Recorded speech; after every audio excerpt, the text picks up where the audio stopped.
Les poupées de la collection Déborah Neff, exposées pour la première fois en France à la Maison Rouge à Paris jusqu'au 20 mai, racontent une histoire des Noirs américains entre 1850 et 1940 à travers ces objets aux fonctions multiples et parfois énigmatiques. Au XIXe siècle aux États-Unis, dans les premières décennies du XXe, avec quelles poupées les enfants américains, quelle que soit leur couleur de peau, jouent-ils et elles? Eh bien, c'est avec des poupées plutôt manufacturées et avec des poupées blanches. Lorsque les manufactures américaines produisent des poupées noires, ce sont des poupées qui sont majoritairement racistes dans les traits, dans les costumes, dans les fonctions, c'est-à-dire que ce sont des poupées qui véhiculent les stéréotypes en vigueur, que la femme noire est une cuisinière ou une servante, l'homme noir est un travailleur, un esclave, etc., etc. Et donc, ces poupées s'inscrivent complètement à rebours de ces représentations-là. Tout d'un coup, ces poupées, donc encore une fois, qui disent des singularités, qui disent en quelque sorte des sujets qui ne sont pas standardisés, représentent une diversité des communautés, des allures, des individus, des personnes en quelque sorte, représentent la dignité, la beauté. Elles représentent des personnes âgées, elles représentent des bébés, des adolescents, des adolescentes, des femmes très de la bourgeoisie urbaine, des travailleurs. On a donc cette diversité qui est à l'œuvre et que l'on ne retrouve pas du tout, en fait, dans les représentations à l'époque qui sont fabriquées par, que ce soit des jouets ou des images, fabriquées par les Blancs. Donc on imagine, de par la beauté et la dignité véhiculées par ces poupées, que ce sont des Africaines-Américaines qui les ont réalisées pour leurs enfants noirs, parfois métissés, mais aussi les enfants blancs dont elles avaient la charge.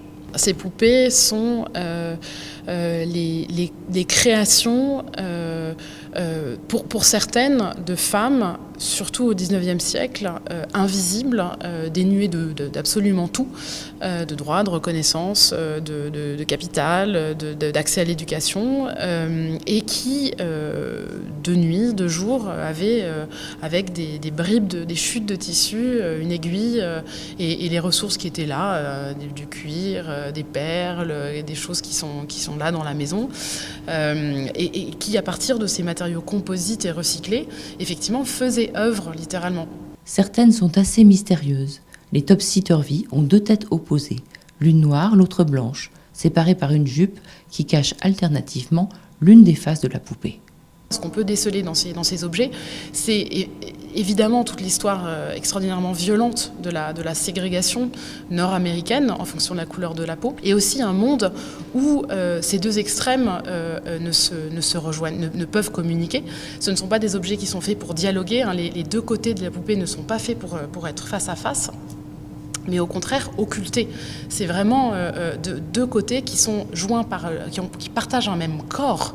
Ça, c'est Baldwin l'a développé magnifiquement. Je veux dire, les États-Unis, c'est un corps monstrueux qui est basé, en fait, en son cœur sur l'esclavage et sur la dégradation des Noirs. Et voilà, et les topsy-turvy viennent, en fait, à mon sens, symboliser ce corps monstrueux, en fait. Après, on imagine, Robin Bernstein, par exemple, une universitaire américaine qui enseigne à Harvard, imagine que dans ces jupes qui se retournent, il y aurait là le témoignage des viols, des accouchements, du métissage. Et c'est très frappant quand on imagine que ces objets-là finissaient dans les bras de tout petits enfants noirs comme blancs.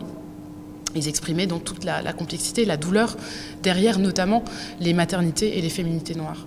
Donc la poupée est aussi un objet politique dès le 19e, y compris pendant la guerre de sécession. Il y a des poupées dans cette collection qui sont faites par des abolitionnistes, noirs ou blancs, on ne sait, qui ont fabriqué absolument consciemment des poupées noires, dignes, belles, représentant par exemple des gentlemen très urbains, noirs, qui représentent la vie libre, la vie digne que les abolitionnistes défendaient pendant la guerre de sécession, par exemple. Ce ne sont pas des objets qui ont été créés pour être montrés.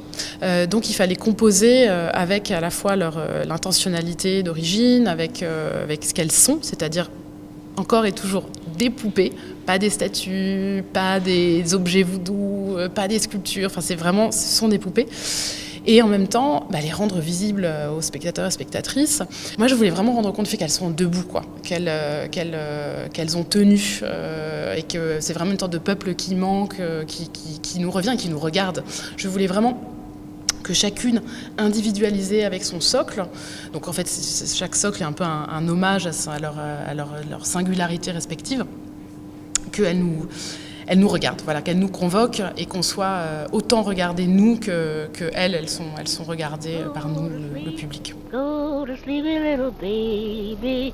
Mama gone away and daddy too. Go to sleep, little baby. Mm-hmm, mm-hmm, mm-hmm, mm-hmm.